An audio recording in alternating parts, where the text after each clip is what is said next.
ভারতীয় সেনার ড্রোন টেকনোলজিতে আসছে এক বিশাল পরিবর্তন। আত্মনির্ভর ভারত মিশনের অধীনে এখন ভারতেই তৈরি হতে চলেছে নেক্সট জেনারেশন মিলিটারি ড্রোন।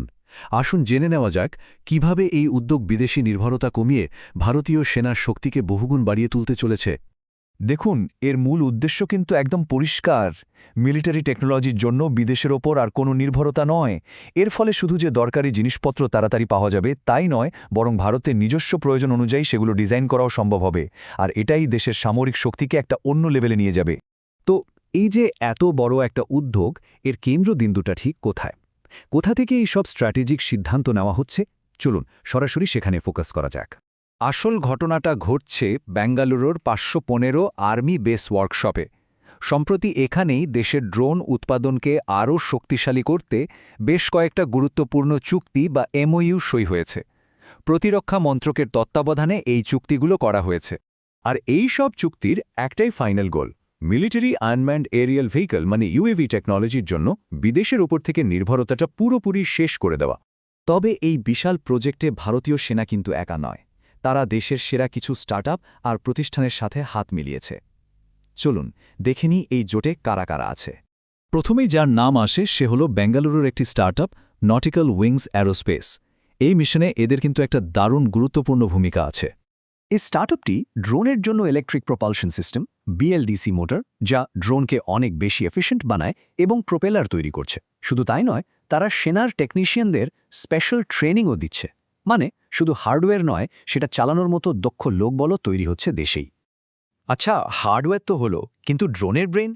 এখানেই আসছে আমাদের দ্বিতীয় পার্টনার জ্ঞানেন্দ্রিয় প্রাইভেট লিমিটেড, যেটা আইআইএসসি বেঙ্গালুরুর ইনকিউবেশন সেন্টারের একটু স্টার্টআপ। এদের প্রধান কাজ হল ড্রোনের মস্তিষ্ক তৈরি করা, মানে আর্টিফিশিয়াল ইন্টেলিজেন্স বা AI powered flight control system. এই সিস্টেমটাই ড্রোনগুলোকে অনেক বেশি স্মার্ট আর অটোমেটিক করে তুলবে। আমাদের লিস্টের 3 নম্বরে আছে ইন্ডিয়াস্ট্রা টেকনোলজিস। আর বিশ্বাস করুন, এদের ভূমিকাও কিন্তু কোনো অংশে কম নয়। এরা একটা ইউনিফাইড অপারেটিং সিস্টেম তৈরি করছে, মানে একটা কমন প্ল্যাটফর্ম যেখান থেকে সব ড্রোন অপারেট করা যাবে। এই এআই পাওয়ার্ড প্ল্যাটফর্মটা নিশ্চিত করবে যেন যুদ্ধক্ষেত্রে সেনার প্রস্তুতি আরও নিখুঁত হয়। তাহলে এই যে আলাদা আলাদা কোম্পানির বানানো টেকনোলজি, এগুলো একসাথে জোড়ে কিভাবে একটা কমপ্লিট অ্যাডভান্সড ড্রোন সিস্টেম তৈরি হচ্ছে, চলুন সেই প্রসেসটা একবার দেখে নিই। ব্যাপারটা খুব সহজ করে বললে, প্রথম ধাপে নটিক্যাল উইংস ড্রোনের শক্তি বা পাওয়ার দিচ্ছে। দ্বিতীয় ধাপে জ্ঞানেন্দ্রিয় তার মস্তিষ্ক তৈরি করছে এআই ফ্লাইট কন্ট্রোলের মাধ্যমে। আর 3 নম্বর ধাপে ইন্ডিয়াস্ট্রা একটা কমন প্ল্যাটফর্ম দিচ্ছে, যা সবগুলোকে একসাথে কাজ করতে সাহায্য করছে। সিম্পল। আচ্ছা, এই হাইটেক ড্রোন তো তৈরি হলো, কিন্তু এগুলোর সিকিউরিটির কি হবে? চলুন এবার এই আলোচনার সবচেয়ে গুরুত্বপূর্ণ একটা দিকে নজর দিই, সাইবার সিকিউরিটি। এটা কিন্তু একটা $1 মিলিয়ন প্রশ্ন, তাই না? কারণ আজকের দিনে যুদ্ধ শুধু মাঠে হয় না, সাইবার স্পেসেও হয়। তাহলে ভারতীয় সেনা এর কি সমাধান বের করেছে? এর উত্তর হল ন্যাশনাল ফরেন্সিক সায়েন্সেস ইউনিভার্সিটি বা এনএফএসইউর সাথে পার্টনারশিপ। ড্রোন ফরেন্সিক আর হার্ডওয়্যার সিকিউরিটির জন্য এদের সাথে একটা খুব গুরুত্বপূর্ণ চুক্তি হয়েছে। এর ফলে শত্রুপক্ষের সাইবার অ্যাট্যাক বা ড্রোন হ্যাক করার চেষ্টাকে সহজেই রুখে দেওয়া যাবে। তাহলে এই সব তথ্য একসাথে করলে আমরা কি দেখতে পাচ্ছি? এই পুরো উদ্যোগটা ভারতীয় সেনার ক্ষমতাকে ঠিক কিভাবে প্রভাবিত করবে? এর ফলে যুদ্ধক্ষেত্রে ইন্ডিয়ান আর্মি একটা বিশাল অ্যাডভান্টেজ পাবে। এই ড্রোনগুলো এমনকি জিপিএস কাজ না করলেও একদম নিখুঁতভাবে টার্গেটকে হিট করতে পারবে।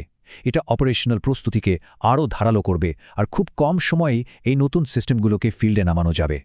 সুতরাং আসল কথা হলো, এই মেগা চুক্তিগুলো ভারতের ডিফেন্স সিস্টেমকে ভবিষ্যতে আরও অনেক বেশি মজবুত আর দুর্ভেদ্য করে তুলবে। এটা পরিষ্কার প্রমাণ করে যে ড্রোন টেকনোলজি আর মিলিটারি মডার্নাইজেশনের ক্ষেত্রে ভারত এখন আত্মবিশ্বাসের সাথে নিজের পথ নিজেই তৈরি করছে। এই আলোচনা শেষ করার আগে একটা প্রশ্ন রেখে যাচ্ছি। আত্মনির্ভর ভারত মিশন যেহেতু ডিফেন্সে এত দ্রুত এগোচ্ছে, আপনার কি মনে হয় এর পরের বড় পদক্ষেপটা কোন দিকে হতে পারে? অবশ্যই ভাববেন। জয় হিন্দ।